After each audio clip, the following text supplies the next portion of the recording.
గరుడ పంచమి పర్వదినాన్ని పురస్కరించుకుని శ్రీ మలయప్ప స్వామివారికి గరుడ వాహన సేవ వైభవంగా నిర్వహించారు టీటీడీ అధికారులు. తమ ఇష్ట వాహనమైన గరుణ్ణిపై తిరుమాడ వీధుల్లో ఊరేగి భక్తులను అనుగ్రహించారు శ్రీవారు.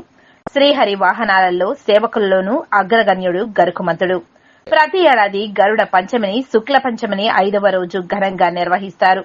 ఈ సందర్భంగా గరుడ పంచమి పూజను నూతన దంపతులు తమ వైవాహిక జీవితం ఆనందదాయకంగా ఉండేందుకు స్త్రీలు తమకు పుట్టే సంతానం గరుడినిలాగా బలశాలిగా మంచి వ్యక్తిత్వం గలవాడిగా ఉండేందుకు పూజిస్తారని ప్రాశస్త్యం.